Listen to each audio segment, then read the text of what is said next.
Hey, it's Maximo and welcome to Maximo's Travels.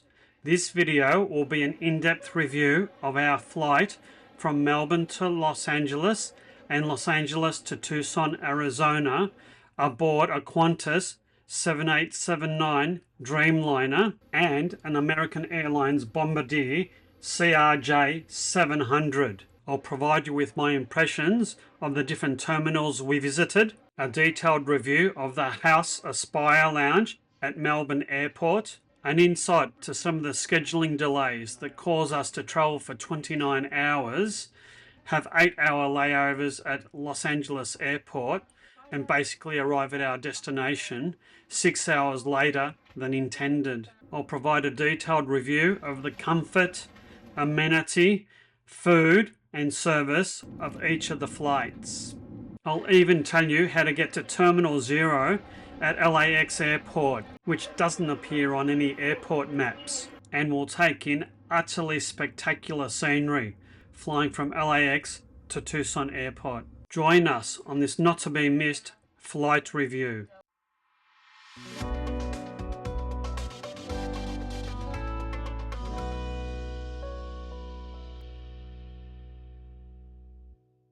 We arrived at Melbourne Airport nice and early for our flight to the US. We were flying Qantas flight QF93 from Melbourne to Los Angeles and American Airlines flight AA4909 from Los Angeles to Tucson, Arizona. Our return flights in a couple of weeks' time would be flying from Las Vegas to LAX and then LAX to Melbourne. We'd booked these airfares around about 7 months before the time we flew, which was late January 2025. In that time there were multiple changes to flights.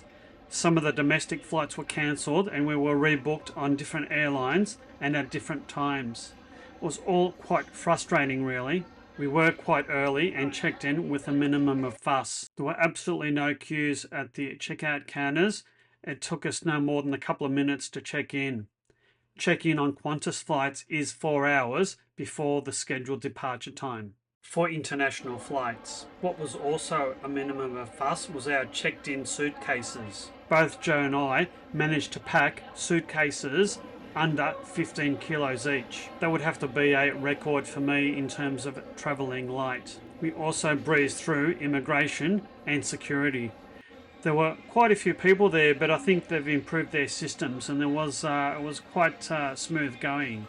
We walked through the duty-free section and I was quite surprised at the number of people and how busy and lively it seemed.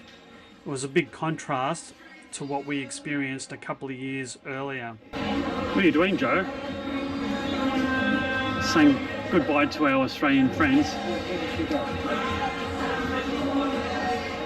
I did check out some of the duty-free prices for whiskies and other spirits, and they were quite expensive. And it was unlikely that I'd be buying duty-free alcohol in Australia on my return trip. We chose to fly Qantas because their airfares were quite heavily discounted and $700 or $800 cheaper than comparable airlines that were selling tickets at the time we booked. And the other reason we chose Qantas was that it was one of the few direct flights between Melbourne and LAX. We had just over 3 hours to kill till our flight left.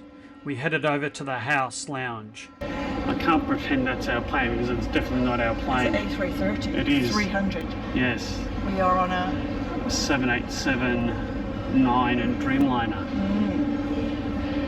It's not here. No. The House Lounge is operated by Aspire Lounges and owned by the Swissport Group. Of the 4 lounges that I'm entitled to visit, this is the only one that I hadn't been to, and I was looking forward to it. The lounge is open to all flyers from all airlines in all classes. For a 3-hour stay, it costs 75 Australian dollars per person. The stay for myself and Joe was complimentary, courtesy of my Priority Pass membership. We got there around about 9 a.m. Breakfast was being served. It was a very new, stylish and classy lounge. One of the best features of it, unlike some of the other lounges at Melbourne Airport, is that it had a great view of the tarmac and the runway. If you're into plane spotting, then this is a lounge that you need to come to. We were so close to the tarmac and to the departure gates that I'd never seen writing on the floor just near the departure gates that outline where each plane should stop depending on its size. Quite fascinating, really. It really had a good ambience. The main bar was quite spectacular, with its backdrop being the airport. It was also very well stocked, with a good supply of beer, wine and spirits, as well as barista-made coffee. There was coffee machines where you can make your own coffee, and that's Joe trying to work out what she needed to do. What's it to be? Just to make it.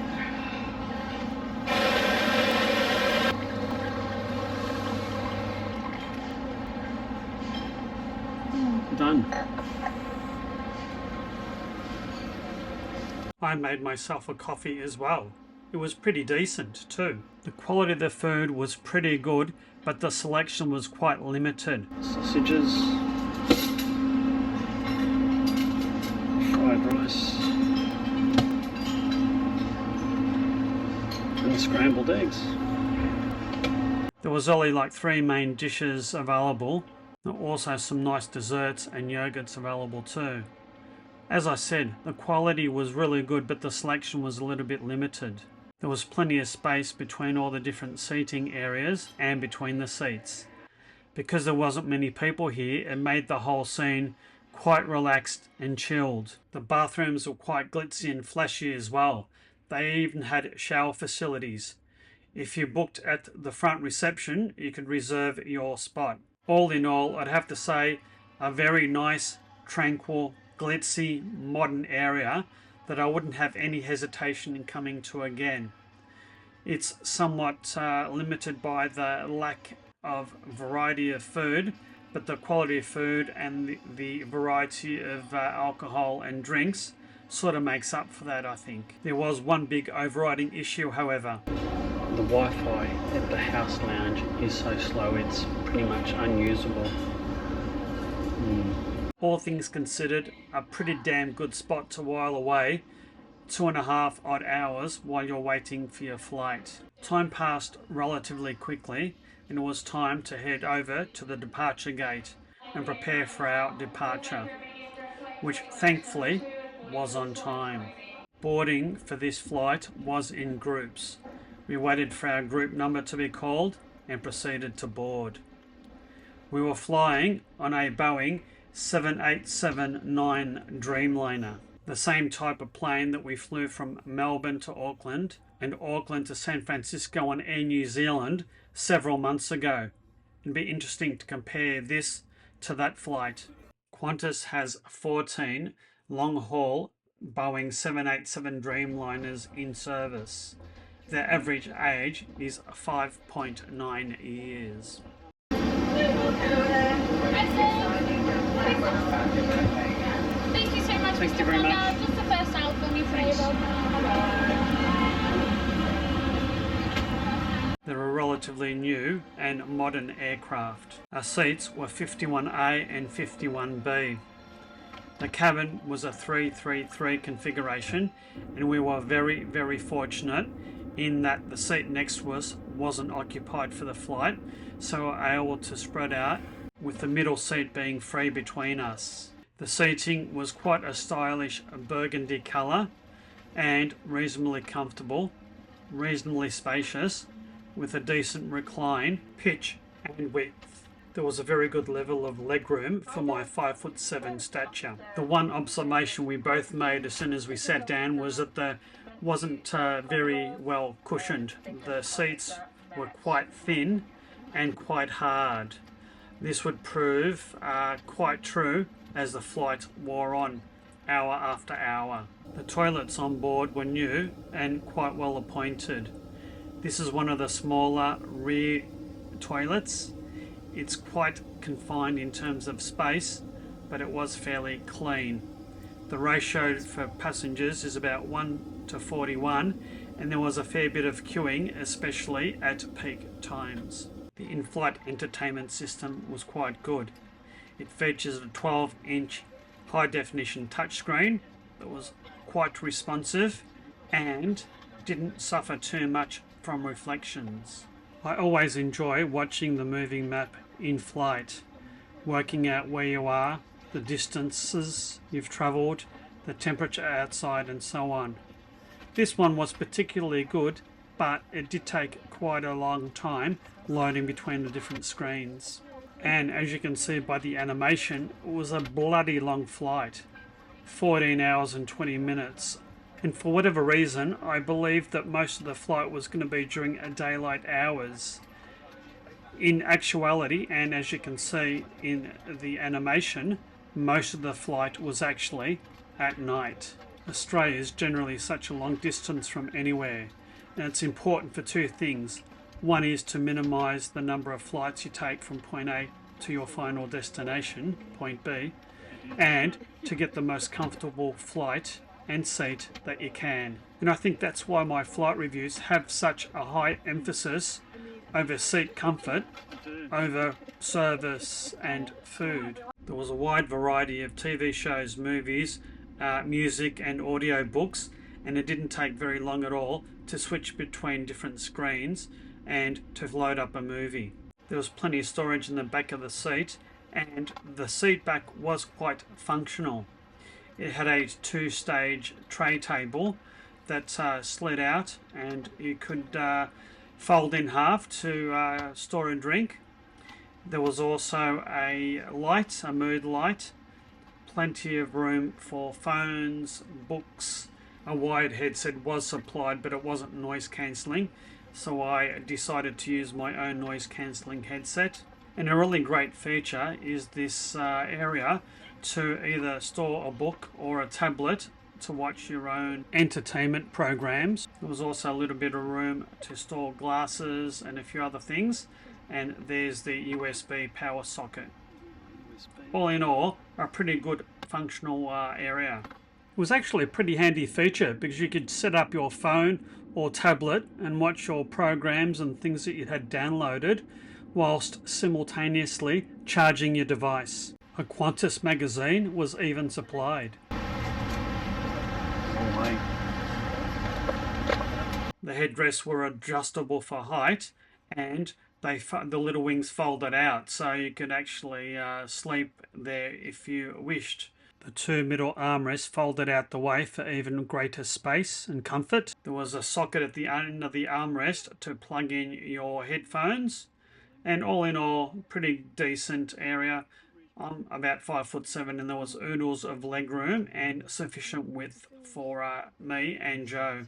And the sense of room was expanded by the fact that the middle seat was empty, so we could spread out and store all our stuff across an additional seat between us. One thing I noticed, that unlike Air New Zealand where you could order menu items off the menu via the touchscreen, this facility wasn't available on this particular flight or airplane. A menu was available on the in-flight entertainment screen, and just that you couldn't choose anything from it. Another good feature was individual light and individual air vents for each seat. I really did appreciate both of those. And in terms of the window, you could individually control the light coming through the window, although most of the time this was controlled by the cabin crew.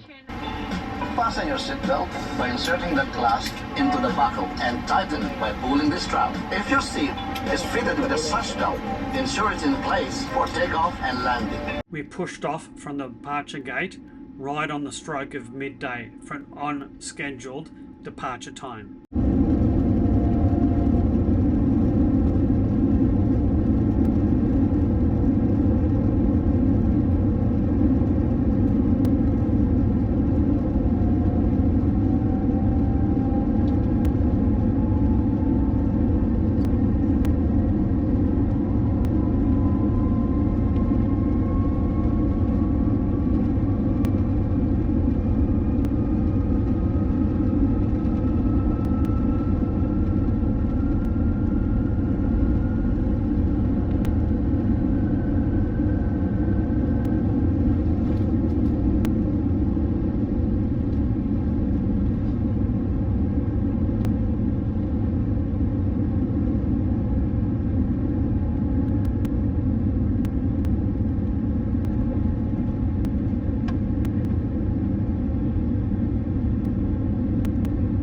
was a partly cloudy day, but the clouds parted and we got a spectacular view of the Melbourne city skyline as we flew very close over it. Around about 15 to 20 minutes after we took off, the crew came around and offered us drinks.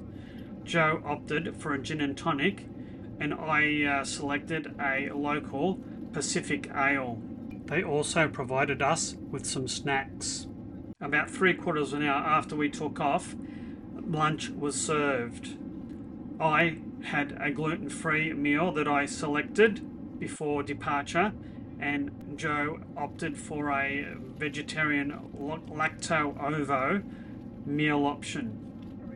We were served first because they were special meals. I received some curry and rice, as well as fruit, a small dessert, and a gluten-free bread roll, while Joe received similar accompaniments and some sort of pumpkin vegetarian dish.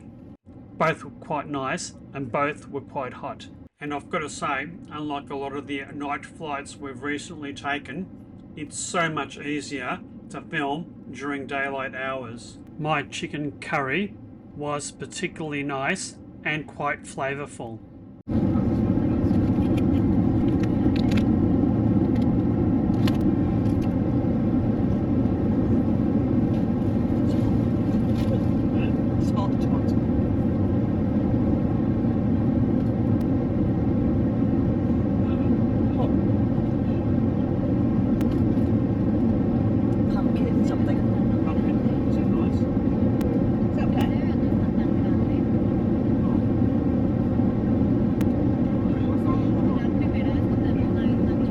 I think in the end Joe worked out that it was some sort of pasta dish with several large chunks of filled pasta. It looked nice, smelt appealing, and Joe said it was quite good.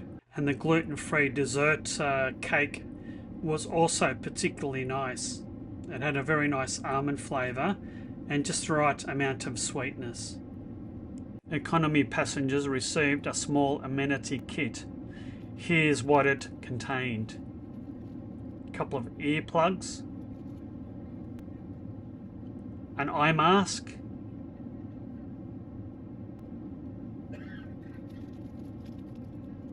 and a toothbrush and a toothpaste kit. That's it. Afterwards, Joe received an ice cream. Sadly for me, it wasn't gluten-free. She also scored her Tim Tam and my Tim Tam as well. After that, we settled down to get a bit of rest. After lunch was served and the cabin crew collected all the dishes and rubbish, the cabin was darkened and the cabin crew dimmed all the windows. The rest of the flight was to take place in darkness. Halfway into the flight, at around about the 7-hour mark, we were offered snacks. I was offered a gluten-free meat pie. It was actually quite nice. Not too hot, just right, and reasonably tasty. Joe received a warm, savoury vegetarian pastry that was equally nice. Both Joe and I did manage to catch about 4 or 5 hours sleep, which is pretty good considering the hardness of the seats. About 12 hours into the flight, we were served breakfast. One thing I didn't like was these plastic bags that had the knives and forks, fruit and bread rolls. It looked a bit cheap. Okay, they've just served breakfast. We're about 11 and a half, 12 hours into our flight. And that's some sort of fritter. Not sure what it's like.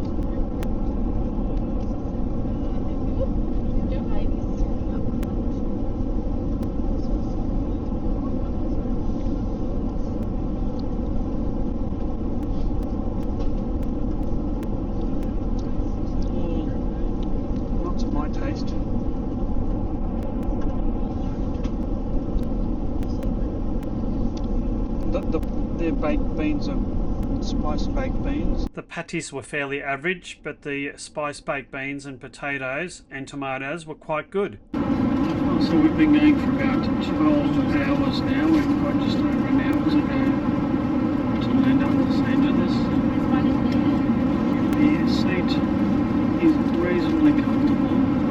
a little bit softer and easier from the back. And the last long-haul flight I did, Tucson Airlines A350. These Dreamliners are quite comfortable. Anyway, another hour to go until we land. As we touched down in a very dark LAX airport, I compared this flight with the last couple of long-haul flights we've taken over the previous few months. The food and comfort was quite similar to the China Airlines A350 flight between Melbourne and Taipei, but the Air New Zealand flights between Melbourne, Auckland and San Francisco were slightly more comfortable, had slightly better service, about the same quality of food, but the extra stop in Auckland with a 3-hour layover didn't offset the marginally better experience on Air New Zealand. All here at Qantas and One World, thank you for choosing to fly with us. If you're visiting Los Angeles, we hope you enjoy your stay, and of course to those returning, welcome home. After a 14-hour and 20-minute flight, we arrived at LAX at around about 7:20 a.m, just before sunrise. We were originally booked on an American Airlines flight to Tucson, Arizona at around about 10:15, meaning about a 3-hour layover. There were countless changes to our itinerary and schedule, which was quite annoying. In the end, we were scheduled on an American Airlines flight to Tucson that left at 3:19, 5 hours after our originally scheduled flight, which meant that we had a layover at LAX of 8 hours. We weren't impressed. It also meant that we'd be arriving in Tucson just before 6 p.m. rather than around about 1 p.m. as originally scheduled. Once we disembarked, we had to collect our suitcases and then go through customs and immigration. There were massive queues at customs and immigration. It took around about an hour and a half to clear it. We were to catch our American Airlines flight from Terminal 0. As you can clearly see from this map of the LAX airport, there is no Terminal 0. We worked out that we had to go to Terminal 4, which is where American Airlines were based, and then catch a shuttle bus to the much smaller Terminal 0 at the edge of the airport. So we got out of Tom Bradley International Terminal and walked a short way outside the terminal building to Terminal 4, where we spent about 6 hours. Unfortunately, we didn't have access to a lounge, so we just had to make best with the facilities in the public terminal. We dropped off our bags at the bag drop-off in Terminal 4 and then went through security again. This is another time-consuming process. We had to remove shoes, belts, jackets and laptops and tablets from our bags. Once through security, we went into the main terminal, Terminal 4. We were destined to spend about 6 hours here. Whilst there were a number of restaurants where you could get something to eat and drink, there weren't really much in the way of comfortable seating, just the seating in the main departure gates. So we made the best of what we could and had a bit of a look around and just waited. Thank goodness the Wi-Fi in the airport was quite usable.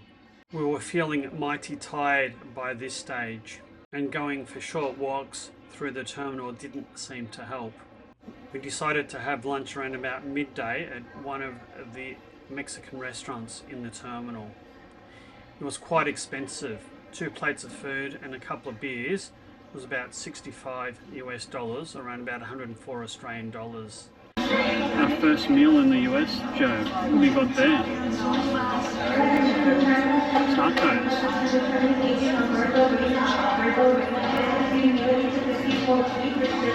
Nice. Excellent. So we still at the airport halfway through our 7-hour layover, and we're having a early lunch, our first meal in the US. Cheers. Nice Mexican beer. And I'm having a bowl of Mexican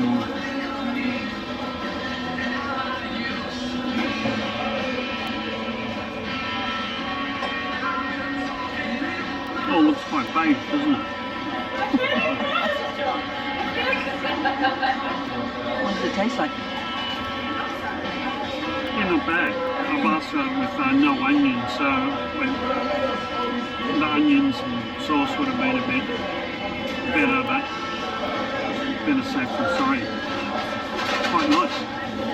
About an hour and a half before our American Airlines flight was due to depart, we went to the transfer gate, walked down the stairs and hopped on a bus to take us to Terminal 0. The bus seemed to go quite a long way and we were taken to a small terminal building on the outskirts of LAX Airport.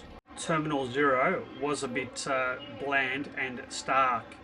It sort of gave the appearance of a prefabricated building. We made it to the American Airlines Annex. It does look like it's a small terminal, doesn't it? Ah, hence the Terminal 0. This must be Terminal 0. Here we are. See. There were a couple of vending machines, but not much else to speak of apart from toilets. We waited for our flight to get called.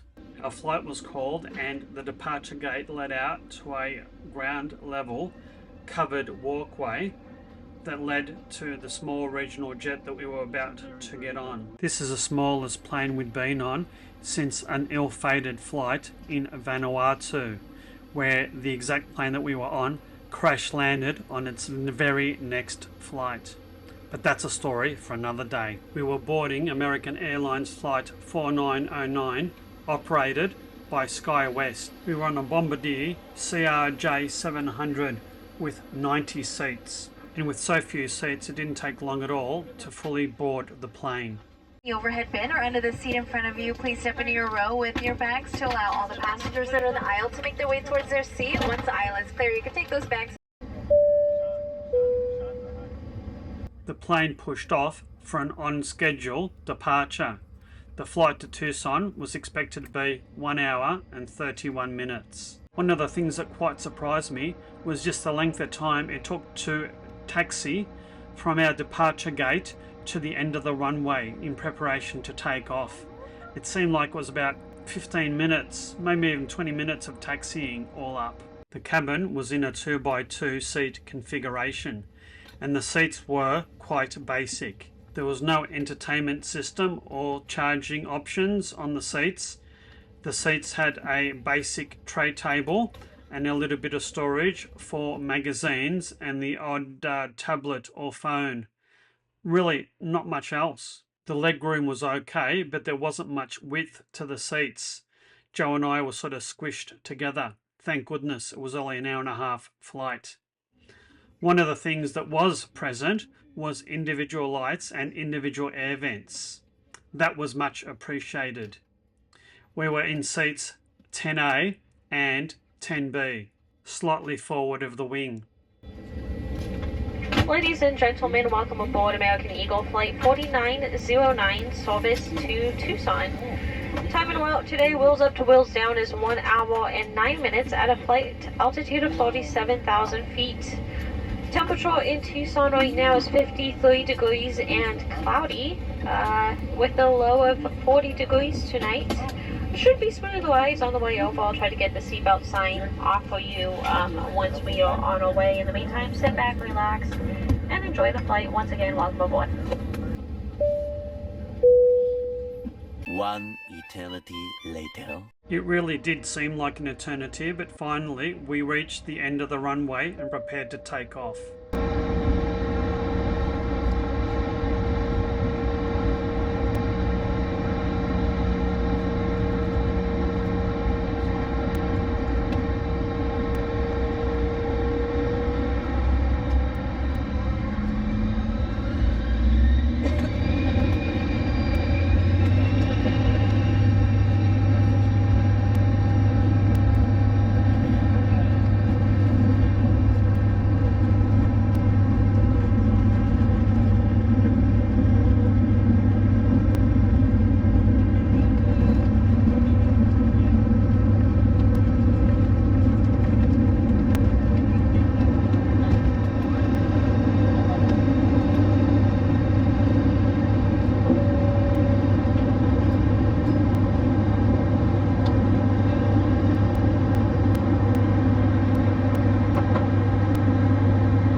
was a beautiful day with blue skies, and we got an absolutely brilliant view of LA from the plane.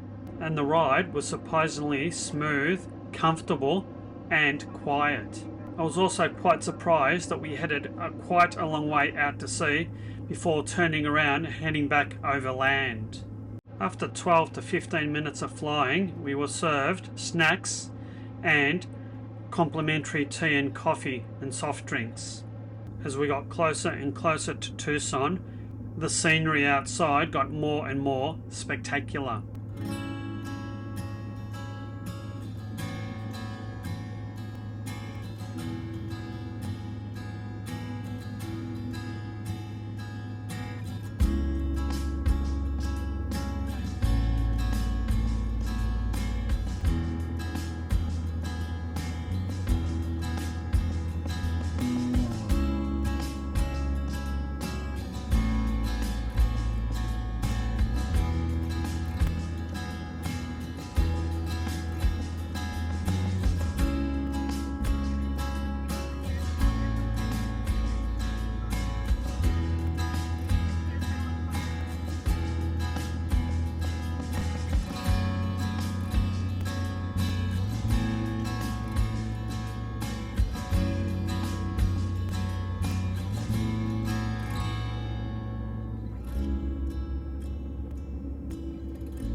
Was quite a spectacular and memorable flight, made all the better by an equally spectacular sunset over the desert at Tucson. It didn't take us long to disembark and get into Tucson Airport Terminal. The last few rays of the sun cast a truly spectacular golden light even in the terminal building. It's a beautiful light coming through. Tucson Airport's not that large, and it didn't take us very much time to reach the baggage carousel. Even though the airport wasn't that busy, there were only about 90 people on our plane, it took forever for our bags to come. And as usual, mine was one of the last to appear, and having Apple AirTags gives you a lot of peace of mind. We just got out of the airport, and they are massive cacti. Or was it cactuses? I'm not sure. Massive. We called the complimentary bus from the hotel that we were staying at and were driven to our hotel. We checked in and pretty much went straight to sleep. From door to door, the whole experience took around about 29 hours. Exhausting. And we were delayed. Those delays were outside our control and imposed upon us by both Qantas and American Airlines. Flights were cancelled and pushed back quite a few hours, about 6 hours in total in fact. But I think overall it was a pretty good experience.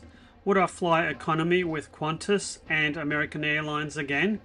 Yes, I would.